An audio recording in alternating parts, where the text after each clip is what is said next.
When you need mealtime inspiration, it's worth shopping Kroger, where you'll find over 30,000 mouth-watering choices that excite your inner foodie. And no matter what tasty choice you make, you'll enjoy our everyday low prices, plus extra ways to save, like digital coupons worth over $600 each week. You can also save up to $1 off per gallon at the pump with fuel points. More savings and more inspiring flavors make shopping Kroger worth it every time. Kroger, fresh for everyone. Fuel restrictions apply. Unlimited fun at SportsZeno.com, a one-of-a-kind social casino and sportsbook where no deposits are needed to play. Experience the thrill of winning with real prizes that can be deposited directly into your bank account. Hundreds of Vegas-style casino games, dozens of sports with in-play predictions, player props, and same-game parlays. Register for free today at SportsZeno.com for a generous welcome offer. Visit SportsZeno.com. SportsZeno is a social casino. No purchase necessary. Void where prohibited. Play responsibly. Conditions apply. See website for details. SportsZeno, everything worth the prediction. Unlimited fun at SportsZeno.com, a one-of-a-kind social casino and sportsbook where no deposits are needed to play. Experience the thrill of winning with real prizes that can be deposited directly into your bank account. Hundreds of Vegas-style casino games, dozens of sports with in-play predictions, player props, and same-game parlays. Register for free today at SportsZeno.com for a generous welcome offer. Visit SportsZeno.com. SportsZeno is a social casino. No purchase necessary. Void where prohibited. Play responsibly. Conditions apply. See website for details. SportsZeno, everything worth the prediction. Unlimited fun at SportsZeno.com, a one-of-a-kind social casino and sportsbook where no deposits are needed to play. Experience the thrill of winning with real prizes that can be deposited directly into your bank account. Hundreds of Vegas-style casino games, dozens of sports with in-play predictions, player props, and same-game parlays. Register for free today at SportsZeno.com for a generous welcome offer. Visit SportsZeno.com. SportsZeno is a social casino. No purchase necessary. Void where prohibited. Play responsibly. Conditions apply. See website for details. SportsZeno, everything worth the prediction.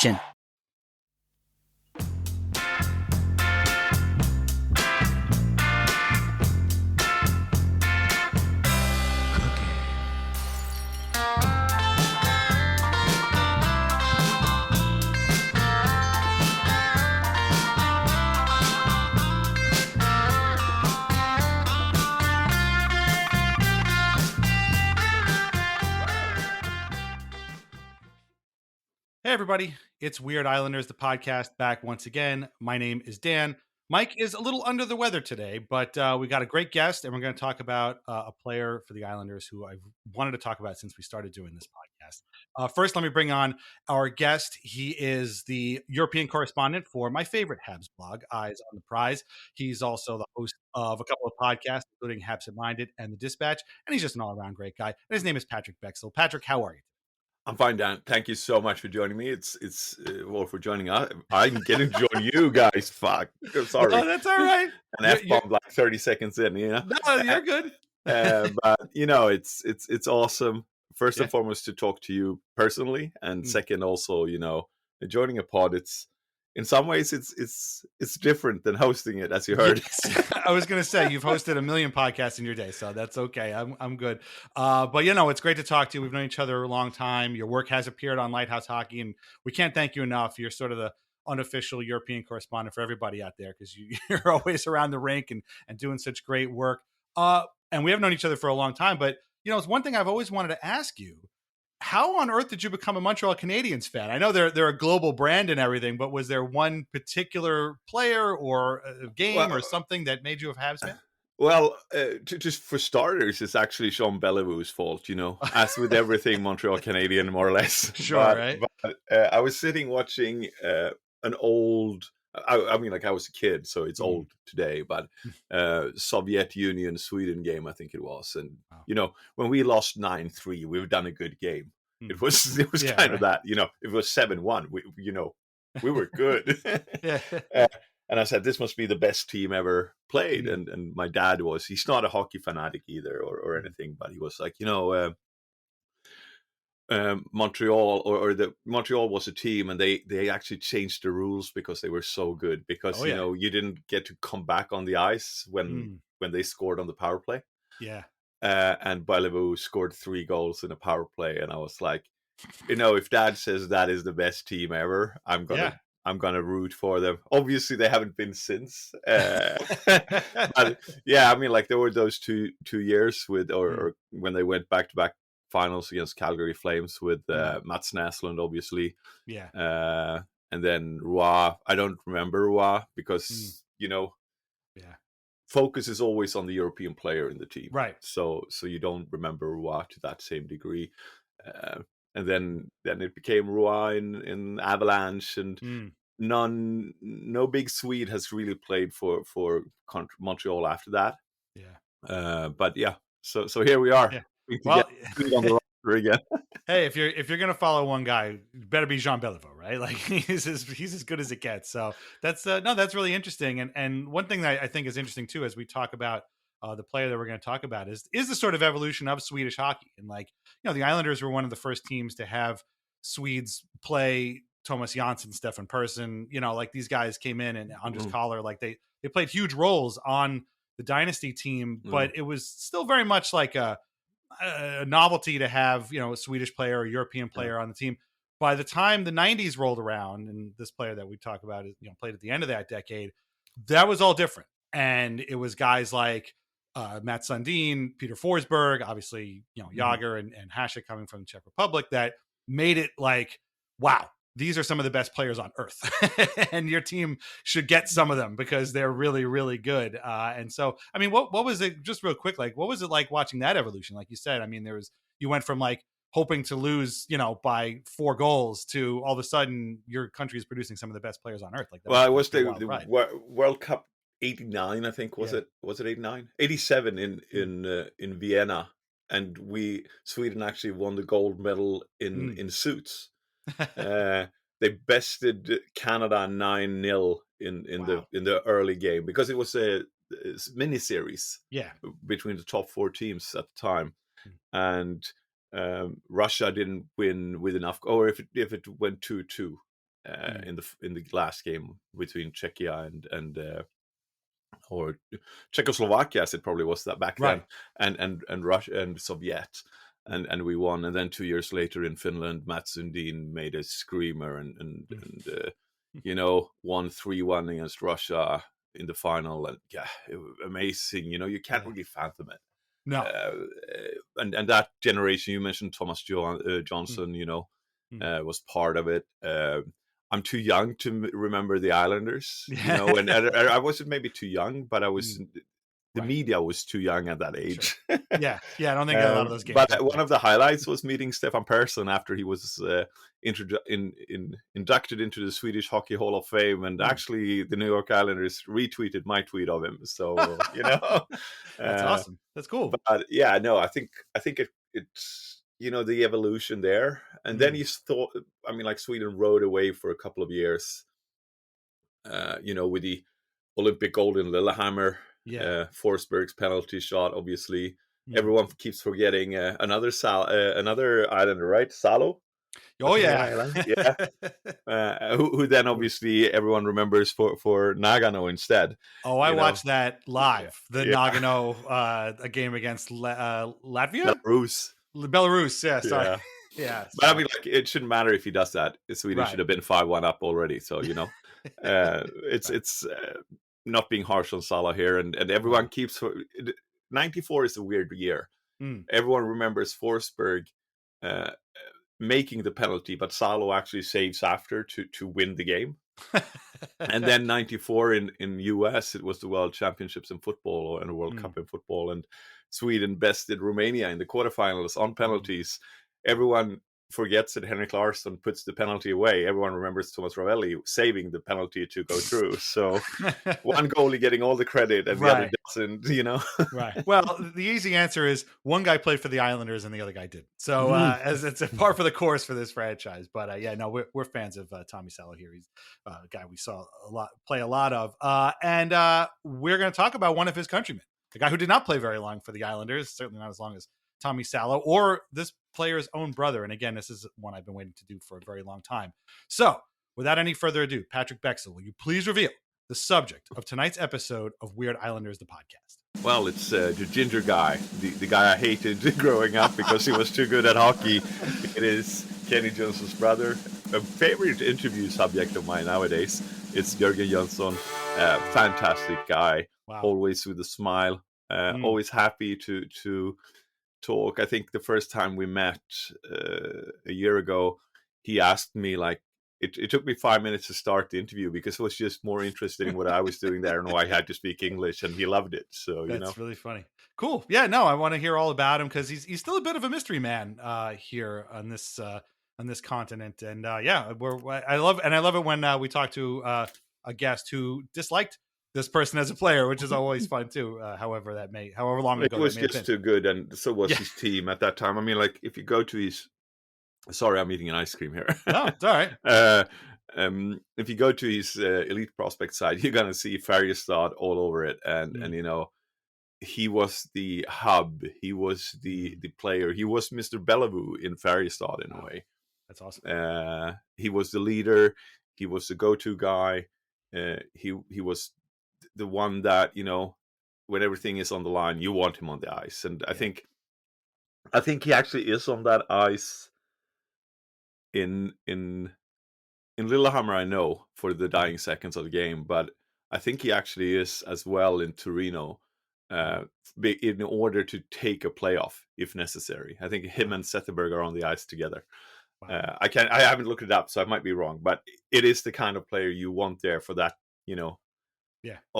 defensive zone face off with 20 seconds to go, and you face your arch nemesis Finland, Yeah. Well, and that's all that stuff is going to come up again because he was a great defensive player and a very decorated player and one of the best players in Färjestad's history, like you said. Before we get too far into it, reminder that we are on Patreon, patreon.com/IslandersAnxiety. Plans start as low as $2 a month, ad-free episodes, bonus podcasts, and a whole lot more. So sign up today at patreon.com/IslandersAnxiety. And yeah, so Jörgen is a guy who kind of fascinates me because this is really a tale of two continents. In North America, over here, this guy played one season for the Islanders, fairly modest numbers. He also was traded towards the end, and he played a couple of games for Anaheim. If they ever do a Weird Ducks podcast, I'm sure he'll get an episode of that as well. And you would think, oh, right, he came over to play with his brother, and that was nice. And then he wanted to go back home, and that's fair. But over in Europe, Jörgen Jönsson's numbers are absurd. His entire career is absurd. And that's even before he came to the Islanders in 1999. So I want to start there because had he just played up to that point and then just like retired suddenly, people would look back and be like, wow, he was a pretty damn good player. Like that's pretty crazy. He had already racked up a ton of not only individual awards, but like team awards and gold medals, like you said. So let's just start talking about right there. Like, what is Jörgen Jönsson up to, say, 1999 mean to you? Like, what memories get conjured when you talk about that sort of early period? He played for Rögle, then he played for Färjestad, like you said. But I mean, that's just the tip of the iceberg for what this guy did. Ängelholm, where Rögle comes from, is this small town in the north of Skåne in South Sweden. So the most like the northern part of Florida, if you go USA, more or less, nice. They're not as bad as Florida, but they have their own flag and they have their own customs and all that.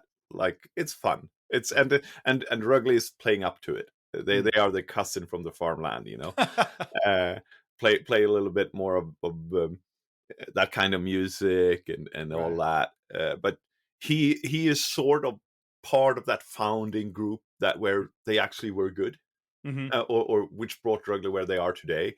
In the last couple of years, they won a Champions League trophy. They won. They came second in SHL playoffs. They for a small town team, that's pretty incredible in this day and age. But he started, or that generation started. They won the TV-pucken, the TV puck, as if we translate it, which is a tournament for 15-year-olds in Sweden, and you really have to be on that team to become someone later on. Obviously, there are certain players that don't, and sort of becomes this. That there's also an exception to the rule. Yeah, and that one is always Daniel Alfredsson. He had a pretty good career after King Gothenburg's team. Definitely. But yeah, no, and he brought. He was part of the team that brought Rögle from Division 1, as it's called then. It's Hockey Allsvenskan today, and into Elitserien, which is SHL today. Yeah.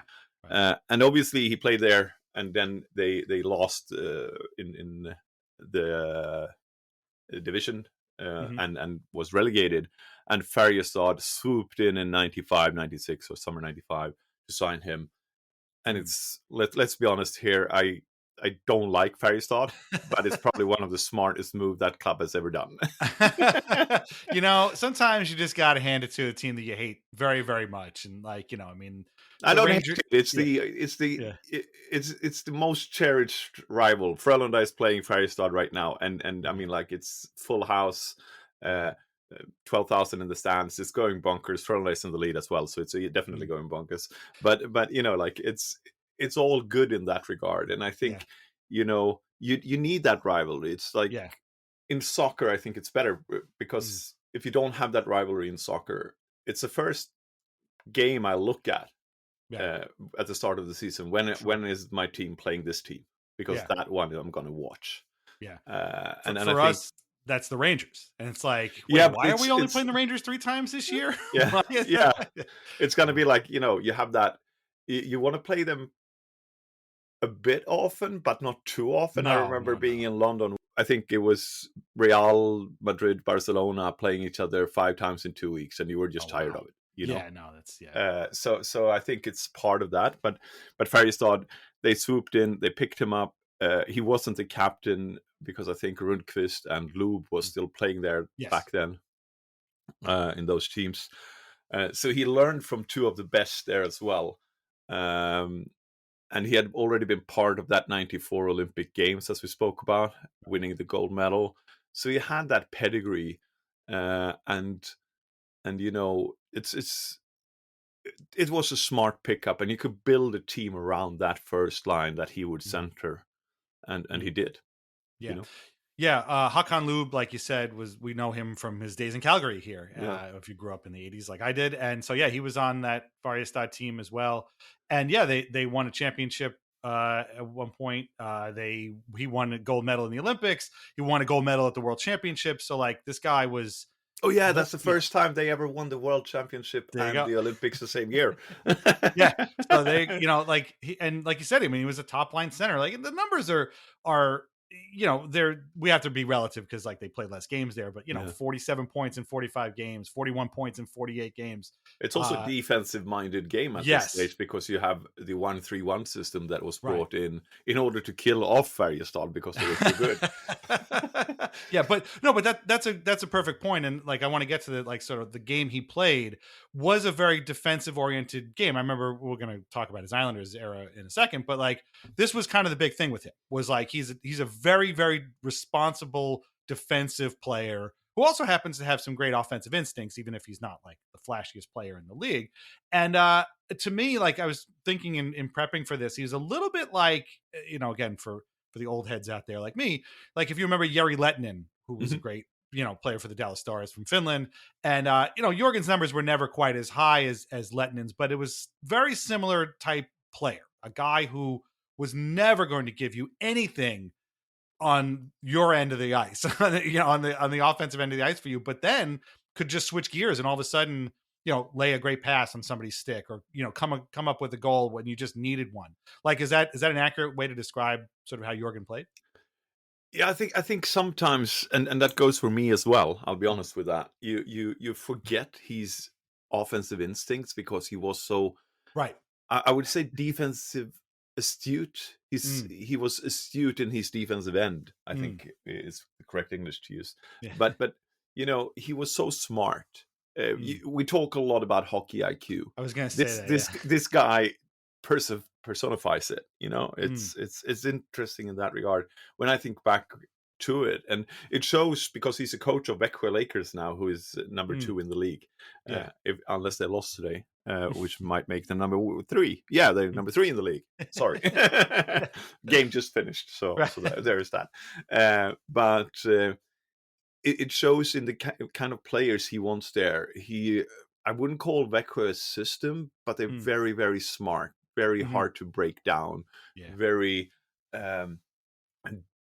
secure, but also, as you mentioned, you making the best of the opportunities they get. Yeah. Right. You can't really attack with 4 guys and leave 1 to defend, because if they break, they're going to break with 3 guys all on. Right. And then it's only 1 defender left. So, I think that's the way you look at it. It's a very smart coach as well. And he will be the coach for the Swedish national team down the line. Oh, excellent. Give it 10 years. He'll be there. Also in 97, he won, and if I'm butchering this, please let me know, the Guldpucken, which is the Swedish Player of the Year. Like the Golden Puck. Golden Puck, right, exactly. That's pretty crazy. Yeah. I mean, I think for to be honest, I'm not sure that how it was revealed back then, but I think actually NHL players were had the chance of winning it. The fact was that media was, I mean, like, this is the early days of internet, or internet for average Joe. So you don't use it to the same degree, Hotmail had just started, more or less, for you guys that don't even know what a Hotmail is. Hey, I still have my Hotmail account. Thank you. Yeah, I have it for spam only. but it's so.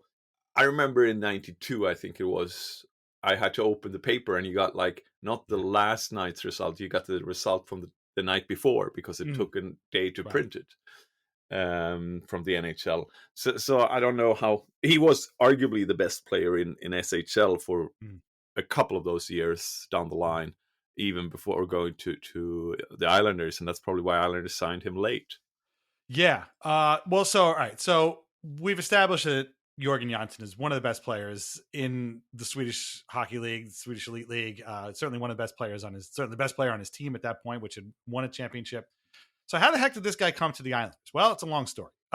He was drafted by Calgary, actually, in '94. I'm assuming right after that gold medal. And that was, probably a big deal. But he really didn't have any interest in coming over to North America. He was happy playing in Sweden. Obviously, he was very successful playing over there.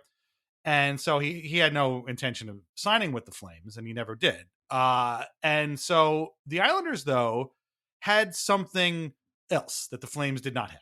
And that was Kenny Jonsson, Jörgen's brother, who at this point had come over from the trade with the Leafs and was establishing himself as clearly the Islanders' best defenseman and one of the better defenders in the league. Although, the Islanders being the Islanders, they were terrible and nobody watched them. Kenny, I remember at the time, was very much kind of a well-kept secret about, in the league, because this guy was really good, but his team was terrible. And, he did have an injury history we'll get to in a second. But basically, Mike Milbury, who we are loath to praise on this podcast, had a good idea. And it was actually in the summer of '98, full year before Jörgen would eventually come over, that he traded for the rights to Jörgen from the Flames, who he traded to the Flames we'll get to towards the end of the podcast. But, Mike's idea was like, okay, well, if maybe we can get his brother to convince him to come over here. And certainly Kenny worked on Jörgen for a long time and talked to him about the island and finally got him to agree to want to come over, or at least talk to the Islanders about signing a contract. But I want to pause here and talk about Kenny for a second, because we don't really get a chance to talk about him that much on the show, because he was a good player on a terrible team. And when the Islanders did get good in 2001, 2002, with the injection of Michael Pekka, Alexei Yashin, Chris Osgood, that was sort of Kenny's time to shine. And unfortunately, he got hurt in the playoff series against the Leafs. Everybody got hurt in that series, basically.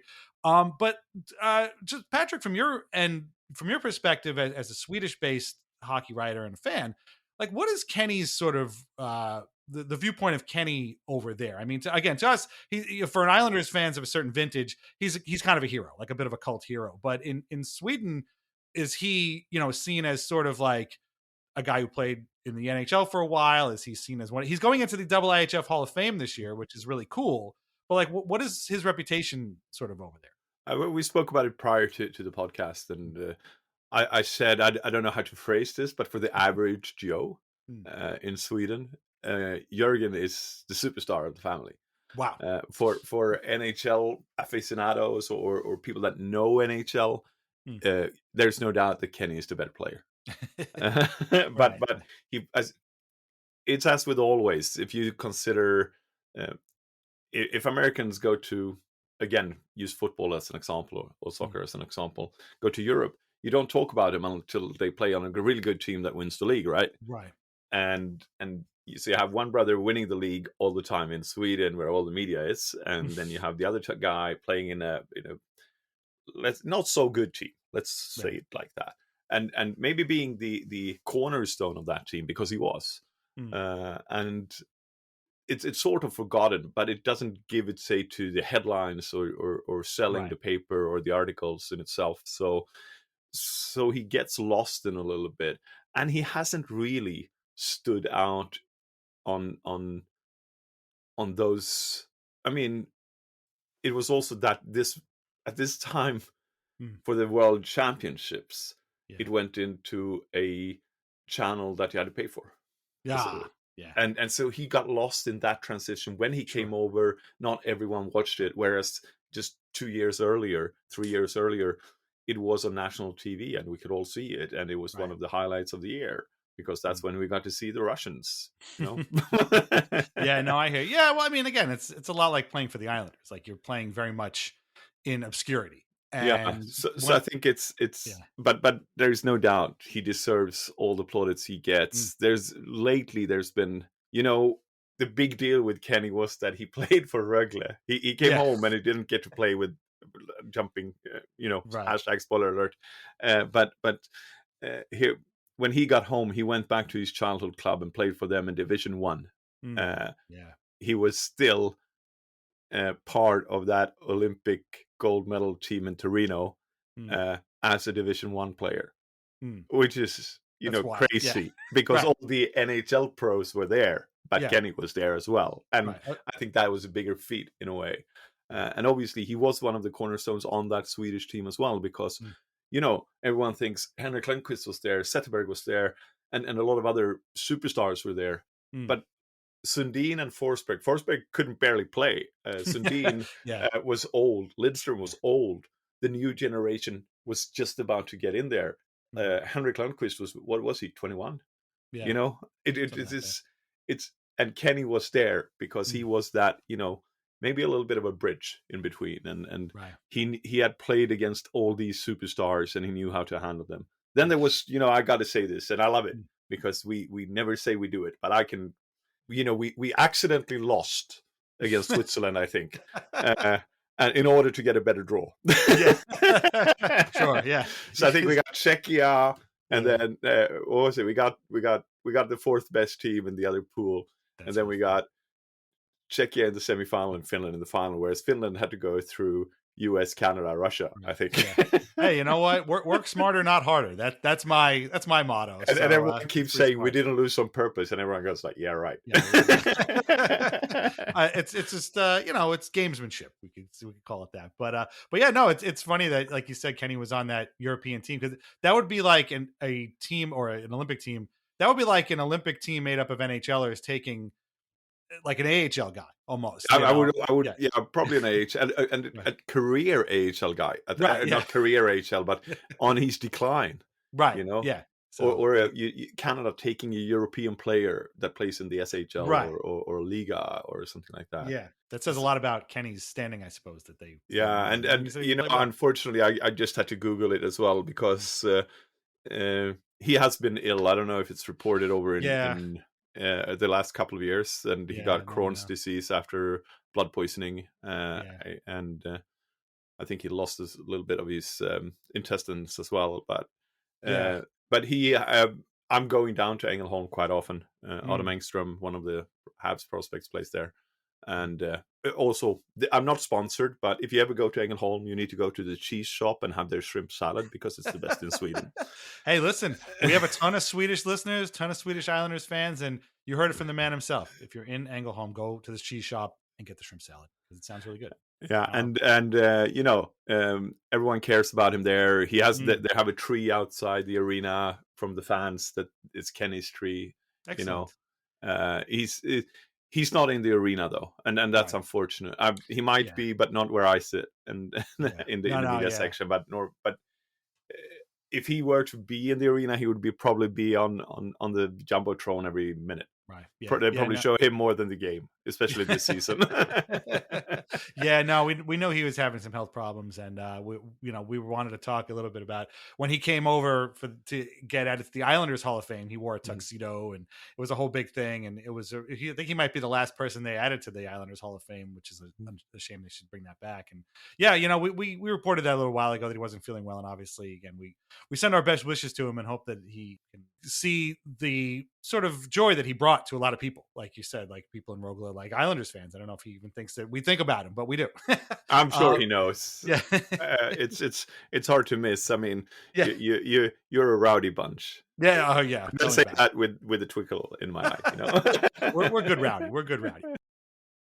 Unlimited fun at SportsZeno.com, a one-of-a-kind social casino and sportsbook where no deposits are needed to play. Experience the thrill of winning with real prizes that can be deposited directly into your bank account. Hundreds of Vegas-style casino games, dozens of sports with in-play predictions, player props, and same-game parlays. Register for free today at SportsZeno.com for a generous welcome offer. Visit SportsZeno.com. SportsZeno is a social casino. No purchase necessary. Void where prohibited. Play responsibly. Conditions apply. See website for details. SportsZeno, everything worth the prediction. Unlimited fun at SportsZeno.com, a one-of-a-kind social casino and sportsbook where no deposits are needed to play. Experience the thrill of winning with real prizes that can be deposited directly into your bank account. Hundreds of Vegas-style casino games, dozens of sports with in-play predictions, player props, and same-game parlays. Register for free today at SportsZeno.com for a generous welcome offer. Visit SportsZeno.com. SportsZeno is a social casino. No purchase necessary. Void where prohibited. Play responsibly. Conditions apply. See website for details. SportsZeno, everything worth the prediction. Unlimited fun at SportsZeno.com, a one-of-a-kind social casino and sportsbook where no deposits are needed to play. Experience the thrill of winning with real prizes that can be deposited directly into your bank account. Hundreds of Vegas-style casino games, dozens of sports with in-play predictions, player props, and same-game parlays. Register for free today at SportsZeno.com for a generous welcome offer. Visit SportsZeno.com. SportsZeno is a social casino. No purchase necessary. Void where prohibited. Play responsibly. Conditions apply. See website for details. SportsZeno, everything worth the prediction. Unlimited fun at SportsZeno.com, a one-of-a-kind social casino and sportsbook where no deposits are needed to play. Experience the thrill of winning with real prizes that can be deposited directly into your bank account. Hundreds of Vegas-style casino games, dozens of sports with in-play predictions, player props, and same-game parlays. Register for free today at SportsZeno.com for a generous welcome offer. Visit SportsZeno.com. SportsZeno is a social casino. No purchase necessary. Void where prohibited. Play responsibly. Conditions apply. See website for details. SportsZeno, everything worth the prediction. Kenny, at this time, going back to the Islanders story, this is 98, 99. The Islanders were not very good. Let's be honest. And at this point, they had actually traded Trevor Linden, who was the captain, who we also did an episode of Weird Islanders on. And it looked like Kenny was going to be the next captain. He was the most logical choice. He was one of their better players. This was also after Ziggy Palffy was traded. So basically, Kenny's their only good player at this point. And, he was a respected guy in the locker room and he had leadership qualities. And so it looked like he was going to be the captain. And I wonder if that played a role. But in any event, whatever he said to Jörgen to get him to want to come over worked. And after some contract talking, the base salary was set $600,000.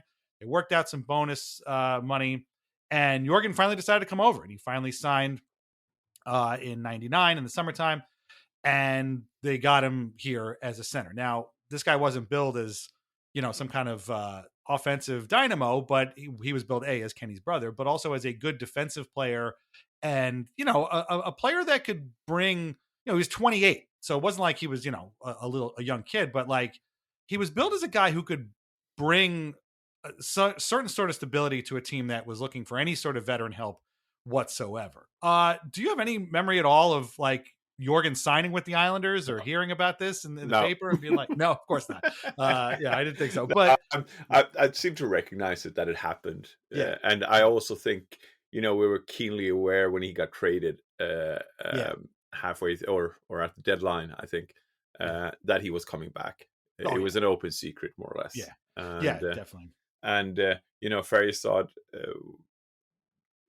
you also have to remember now, and then let's compare it with now. AHL is a much better league now than it is, and money is much better there now than it was at that time. Right. So, if it was today, he probably would have stayed. Yeah. But right as of then, he was like, I can go back home. I'll be the superstar in that. He's not the kind that says I want to be the superstar, but he is the superstar Sure. in that team. So yeah. There was definitely a lot of pull to go home the entire time. And you can kind of see it, I think, in the early Islanders games. Now, this was after I was an intern for the Islanders, but at this point I got a job at a graphic arts studio. We did a lot of comic book work. This is easily the best job I've ever had. I got to letter comic books. If you go buy some Vampirella comics from Harris Comics at the time, you'll see my name in there as the letterer. It was the greatest thing I've ever done as a job, and I got paid as little as I've ever been paid before, but I loved it. I didn't care. But we also did work for the Islanders. We did their like media guides and stuff. So I had a press pass, and so I was at every game. I was the only guy I worked with who was at every game, sitting in the press box, hanging out with the security guy. Press passes with the others, so they didn't realize that you were at every game, right? They had seen. So I'd been an intern before that for them, and had worked with Stan Fischel, so they just knew me. So I was just part of the wallpaper at that point. I didn't bother anybody, and I didn't do any cheering, so I didn't draw too much attention. But I remember this season very well because I pretty much was there at least every home game and watched all the road games, obviously. And like even from the jump, it was pretty clear that Jörgen was a guy who was, like you said, high IQ, highly cerebral, not the biggest guy in the world, obviously, which again is a difference between the NHL and like the Swedish Elite League and other European leagues. But he had a lot of skill and a lot of sense. And he wasn't clearly a number one center here. Like this was the era of Eric Lindros and these enormous monsters who were all everybody's top line center. And Jörgen wasn't one of those guys. And in fact, it was a little slow early in the season. I think he had 5 goals before Christmas, which is really not great. And now, in fairness, again, it needs to be repeated. This Islanders team was terrible.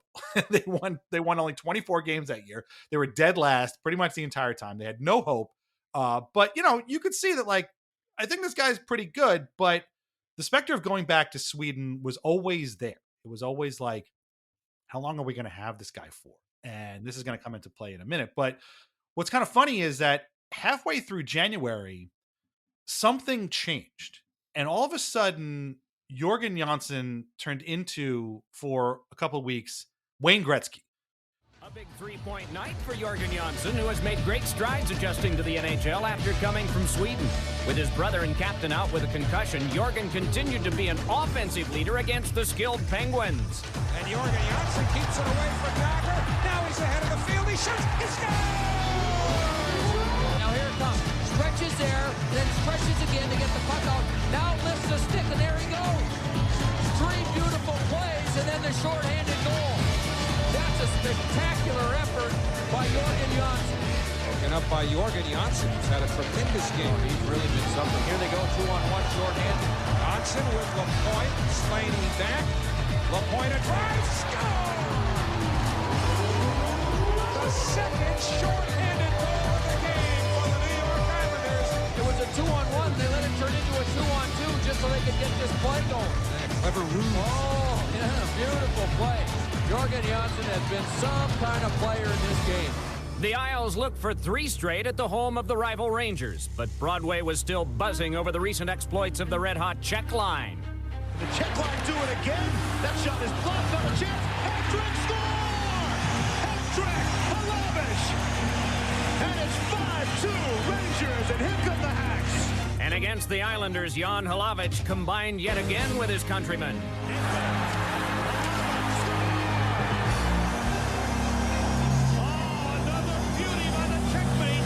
But on this night, another superb performance by Jönsson stole the show at the Garden. Tarkovsky moves in. No shots on goal in the power play. Jörgen Jönsson weaves his way in. Peter Krog scores!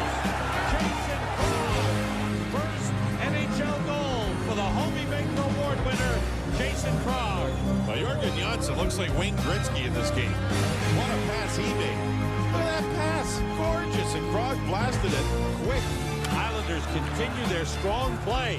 Tarkovsky's got the puck, leech on in. Now it's Jönsson.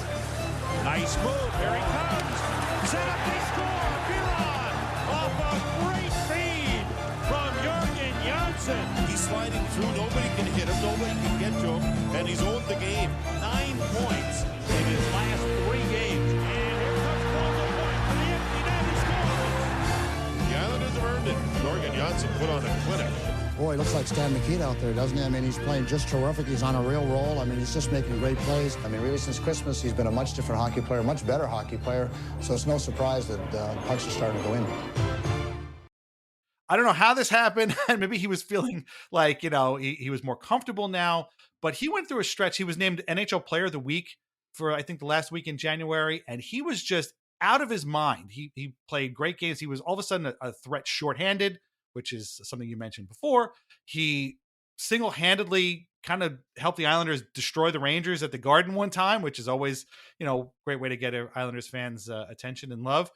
And it seemed for a minute, and I remember thinking this at the time, wow, maybe it's time. Maybe after a couple of months, he's finally ready and he's going to stay.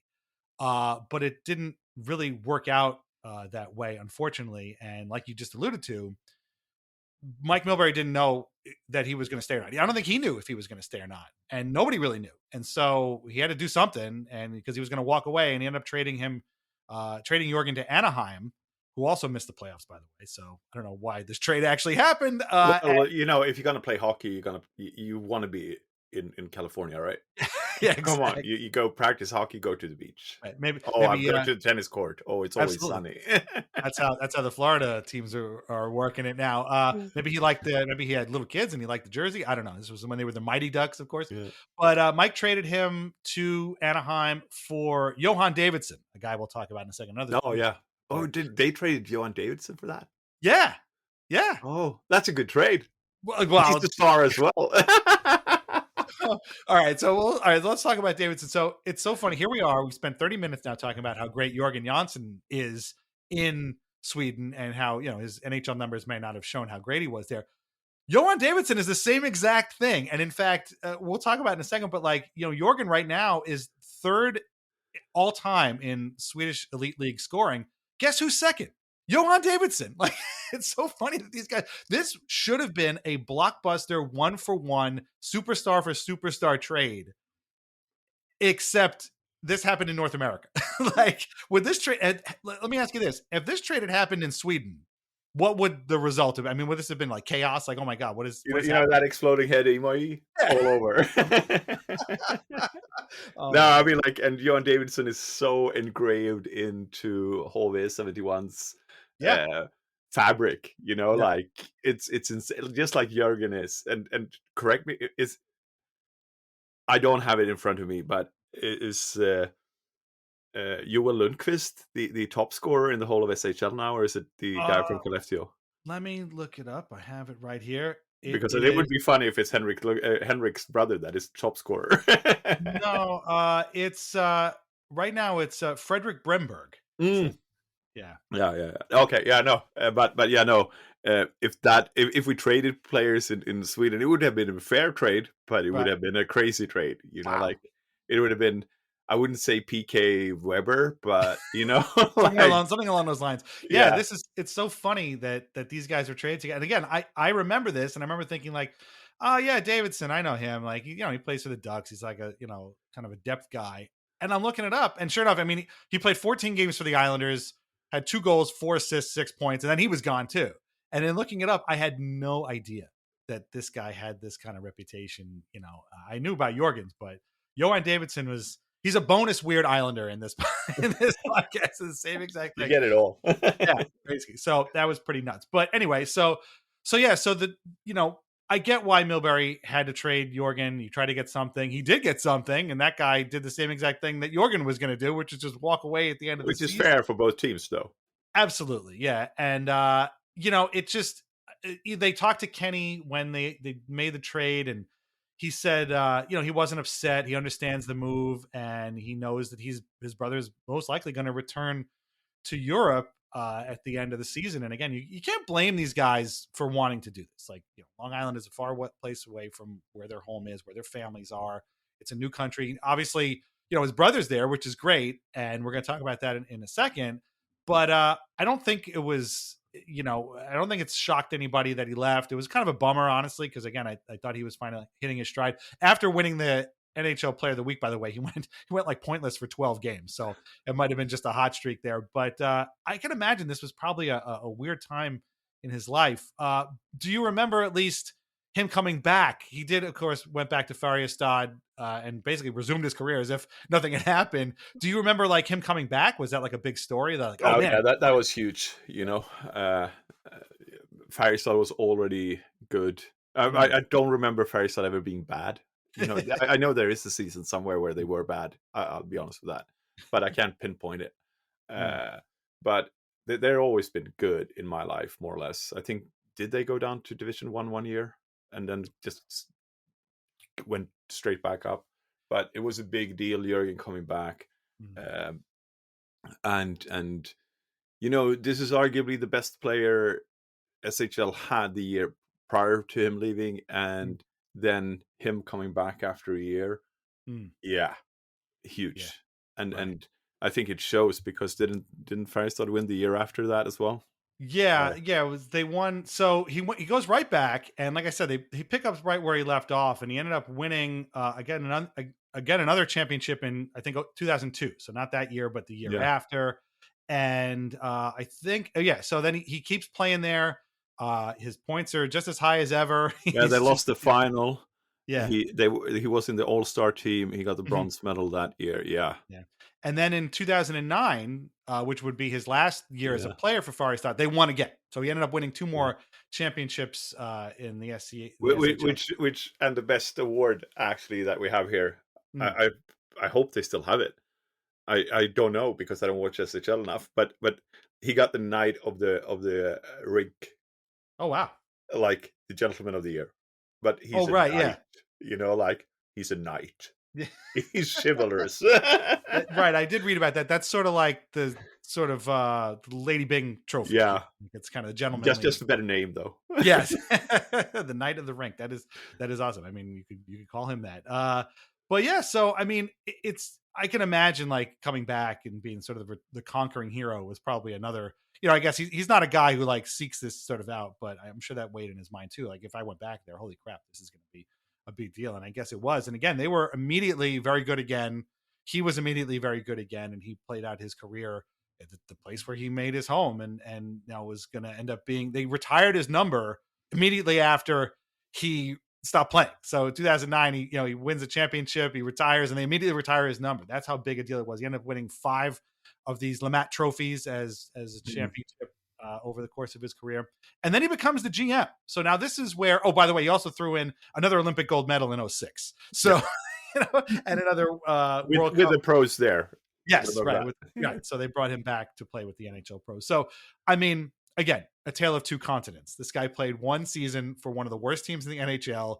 His numbers were very modest, although if you watched him, he had the skills. It just the numbers didn't translate. Again, the team was very bad. But across the Atlantic Ocean, on another continent, this guy is Superman. Like, he just can't do anything. It's so funny. I don't know off the top of my head any other Islander that fits this description, where he's just one thing here, and they've had guys who go back to Europe and play really well, but this guy was on another planet. And the fact that he got traded for another guy who was like that is also kind of crazy. But I'm just sitting here watching the old SHL. Is this is the year where Modo lost the final to Brynäs? They have that, even though Modo had a pair of twins running berserk in the offensive zone, I think. Or maybe no, it was probably later. But yeah, okay. No. I was gonna say, would those be Sedin twins by any? Yeah, no, that was 94. I remember that because I was in the army back then.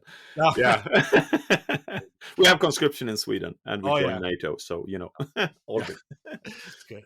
So after retiring as a player, Jörgen, again, smart guy, no surprise to anybody, goes into management. He becomes the GM of Färjestad. He wasn't there as a GM for too long, because we're going to talk about Bexell in a second, but like, what was he like? What was that like, that transition for him to go as GM? Was it seen as sort of like, yeah, this makes sense, or was it kind of a shocking thing to do? I think it made sense, but I mean, like, if you look at the profile again, and I, on top of my head, I don't remember this very much, but he come. I don't know. They must have started really crappy, because obviously he goes from assistant general manager to assistant coach halfway through the season. So I don't remember that. I know, but I think it speaks to, if you look at his staff profile, at least Prospects, and I'm not sponsored by them either. But you see, I get the feeling that he doesn't really like being a general manager. And you see in 2014, 2015, and this is where you sort of start getting the feel for it. He goes to head coach an under 16 team. Yeah. And then he goes to a Hockey Ettan, which is Division 3 in Sweden. And I think, this is the kind of, it speaks so much about his character, about, if I should do it, I should do it right. I cannot just jump into GM. It probably doesn't work for him as well. He needs to be closer to the ice. He needs to be part of that locker room. I have that feeling. He still walks around, in a tracksuit, and he looks like he can jump on and take a shift anytime anyway. So, but it is that methodology that he has, okay, I'm going to learn from basics. How do I do this? How do I do that? How do I do this? How do I do that? And then I can apply it on the next level. What is it the special forces say? You train, you check, you train, you check, you train, you check, and then you train and check again. And then you move on to do it in real life. And it's, I have the feeling that he does that the same way. Right. I remember the 16-17 season, assistant coach in Växjö, behind arguably one of my favorite coaches, Sam Hallam, who's now coaching the Swedish national team. And as an under-20 coach, they had Cam Abbott, who was fired from Rögle, but brought Rögle to that top tier in SHL. So that, group of people or coaches together. And I remember talking to Sam about around this time, and he said, those two are going to go so far, because as a player, you go home and you don't think about hockey. As a coach, you go home and you think about hockey, even if your wife and kids are there. Yeah. But yeah, no, I mean, again, he's this whole time, I mean, he seems like a very cerebral, smart guy who would want to do things the right way. And like you said, when I noticed that he went from GM back to coach, I was like, okay, some guys aren't built for the suit and tie kind of thing, I guess the boardroom type of thing. And like you said, he would eventually go on to Växjö and coach the Lakers, or they're called the Lakers, not Magic Johnson's Lakers, but Växjö Lakers. And sure enough, he led them to a title in 22-23. Actually, he led them to 2 because they won the regular season as well. There you go. So like everywhere this guy goes, he wins, except Long Island, of course. But but also they're finishing third this year in the or second or third, but they're going to make a deep playoff run. That's for sure. He's also very, very smart. He likes his player very smart, and obviously one of the Habs prospects that we took in the 6th round and is making a splash over here this year, Philip Eriksson, is one of Jörgen Jönsson's favorite players, because he's similar kind of player, smart, sound, astute, all those things, and Eriksson probably has a better shot than Jörgen ever had, but he's the kind of, he likes that kind of player that he can trust. He can toss them in anywhere, and it just works, And I think I spoke with Sam Hallam again, and he mentioned at one of my podcasts with him, he mentioned that, I've asked Elias Pettersson if he could maybe help out if we needed another winger, because in the SHL he played wing. But on the offside, and suddenly I'm standing there in the booth, and I'm like, hey, Elias is on the wrong side, but I haven't coached him at all about how to play that side. He just does it perfectly. And Jörgen was that kind of player, and he likes those kind of players as well. Obviously, we all know that Elias Pettersson ended up being a center, getting paid a ton of money this week. It's true. Fairly, though, I think it's fair contract. So, would you say that Växjö plays sort of like he played, like you said, just very smart, very sound, don't give you anything, and then all of a sudden, boom, there's a goal. Yeah, I mean, I think they have an unfair reputation here in Sweden and in SHL. I think they're tough to break down, but all the top 5 teams are, especially if either of them gets the lead. But they're tough to break down. But also when they attack with everything they have. Right. So it's not like, okay, we're gonna circle like two Sedins on big ice. Right, you can imagine how that looked like. Oh but they will attack and they will go towards the net. They will go the shortest route to the net as well. But all we see is that, okay, they take the lead on a power play or in a good play, and then they can defend that. I'll be honest, I'm a huge fan of Rögle, as I mentioned. I'm a huge fan of Jörgen, as I mentioned as well. And I went to see Rögle versus Växjö the other week, and it is arguably the worst game I have ever seen. It was 2-1, and it was like watching paint dry for 50 minutes. The goal happened more or less in the first 10 minutes. Yeah. So it was atrocious in a way. And unfortunately my wife was with me. She was with some friends though, so she could have some drinks, which was good. That's cool. But it's I think they're being punished a little bit. They're too good for too long, so therefore they must be doing something extreme. I don't think it's extreme. I think they're very well coached. I think Jörgen really knows what he's doing. He knows how to set up, and he works from the back to the front rather than maybe from the front to the back. So cool. So you got it. I want to give him a shout out though, because he actually went to Davos for a year. Oh yeah. And for anyone that doesn't know it, just Google Davos Arena, and then you have another bucket list thing to do in hockey, because it is the cathedral of hockey in the way, maybe not because of the team or because of the homage or the jerseys in the rafters, as in Bell Center or in Islanders as well, but that arena is the most gorgeous arena in the world. It's pure wood, it looks like an old style cathedral on the inside. I always remember they play the tournament there every year, right? Yeah, the Spengler.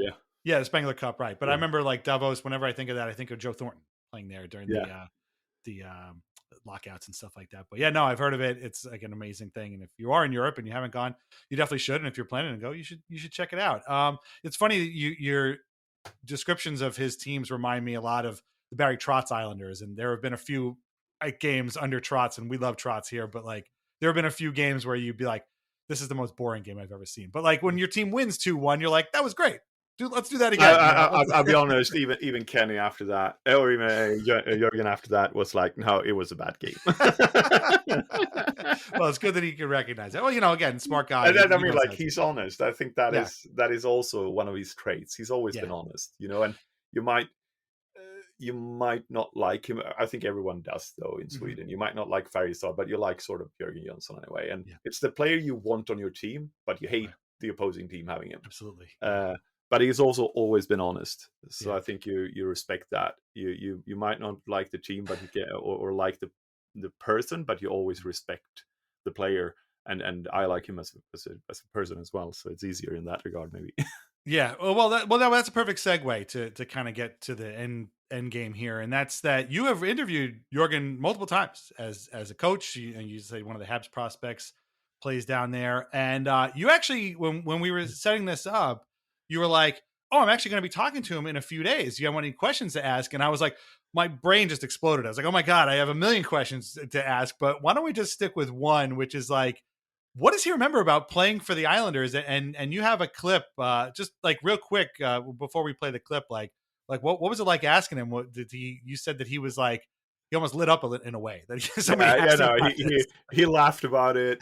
He was happy to get the question. He was, I think, I only played part of it. I think you hear us laughing in the intro, and he was a bit like, they actually remember me over there. And I said, I have some weird friends. Dude, we forget nothing. We never forget anything as Islanders fans. But he was happy to get that question. And he was also like, it showed he was happy to play in the NHL. I think he would have been on his bucket list to play. Yeah. And then also playing with Kenny, as I said, it's there is a reason that you trade everything you have to get the Sedin twins together. And if you would have known that Kenny worked out and that Jörgen would have worked out in the NHL, and Jörgen would have worked out, Kenny would have worked out right now if he was drafted again as an 18-year-old, and Jörgen would probably have been as well. And then you try to get them both, and you make sure you get them both, because that kind of what should I say, like the connection between but not only connection, but the safety net around you. Right. You're moving somewhere far away, and you need that safety net. I think I've moved abroad a couple of times, and you need that safety net. I loved hearing this. This is so great. You can hear the joy in his voice, like somebody asking him about this Islanders thing. And let's play that clip right now. On another subject, I'm being asked to join an Islanders podcast in a couple of days, and they were talking about Jörgen Jönsson. What can you say about your time in the Islanders? I'm happy they remember me. It's been a while. It was over the millennium, 99-2000. I had a fun year, experienced year. I was 28 at the time when I came over, but I played first line, I played fourth line, I played power play, I played 130 minutes only. I did basically all, and I enjoyed playing with my brother Kenny, obviously, and it was a fun year. So I still have great memories, though the season was not that good for the club, but for me it was a fun year. It's actually funny because, like, you're talking about the connection between two brothers. Like, the Islanders, their whole franchise is built on the idea, like, Bill Torrey traded for Dennis Potvin's brother before he knew he was going to be drafting Dennis Potvin. And so I think maybe Mike Milbury, as loath as he was to think about Dynasty Islanders, because he always hated those guys and the feeling was mutual, I think he kind of hoped that this was a little bit like that. Of course, it didn't turn out anything like that, but I would think that, playing with his brother was probably the highlight of his NHL time, even if that season didn't. Yeah, and I've always been like, Kenny went back to Rögle. I wonder if he, with the ending of his career, playing career Jörgen had, I don't think he second guesses it, but you wonder if would it have been fun to go back and play 1 year with your brother as a there was always the rumor that Henrik Lundqvist would do it with Joel Lundqvist in Frölunda, and of course every Frölunda fan was just like obsessed with it. Obviously the heart condition happened and everything else, and I don't think it was ever on the boards, but you wonder, it is the fairy tale ending you want in a way. You're right. Definitely. Well, the bad news is for Islanders fans that neither Adam Fox nor Charlie McAvoy is ever coming to play for the Islanders, despite being from Long Island. That's a whole other story. Real quick, but actually on that note, let's talk about, I teased it earlier real quick. So the guy that the Islanders traded to Calgary for the rights to Jörgen Jönsson back in 1998 was a winger named Jan Hlavec, who was from Czechia, the Czech Republic, and ended up playing for the Rangers because he ended up going to the Rangers when the Rangers traded Mark Savard to the Flames. And this guy went from being a second round pick of the Islanders, kind of a throw in just to get the rights to Jörgen Jönsson, to being the top line winger for the Rangers. And he combined with Jaromir Jagr and Peter Nedved to form the Checkmates. They kind of terrorized the NHL for a couple of years and the Islanders. And then he got traded and sort of became. And now Jaromir Jagr plays with which one of their grandkids? Yeah. Is it Jan Hlavec's grandkid or one of Nedved's something along those lines? But this always irritated me.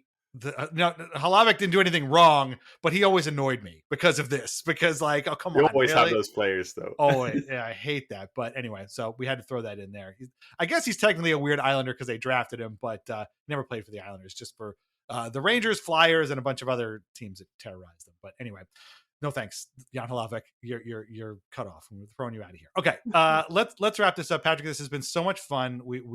I've so appreciated this. This has been such a great discussion about European hockey and the history of European hockey. We don't talk enough about this, and despite the Islanders having had so many great European players, we could go on for hours and hours. Well, we have the 5 Swedish guys for the 5 trophies, right? Or was it 4? So it's been so much fun. You are a Habs writer, a Habs podcast, or a Habs watcher, a Habs fan. Does it shock you in any way that Alex Romanov has become such a folk hero for Islanders fans? We love this guy so much. No, not at all. Not at all. Hey, I was starting the bandwagon on him. That's right. Yeah. You used to call him Tsar. I remember that. Yeah. Well, there are, for obvious reasons, there are like 4 or 5 Alexander Romanovs that are former Tsars of Russia. So it's kind of a given nickname. Right. But I loved him, and with his play style, the physicality, the hits that he can deliver, and the smile that he has. You sort of fall in love with him accidentally, more or less.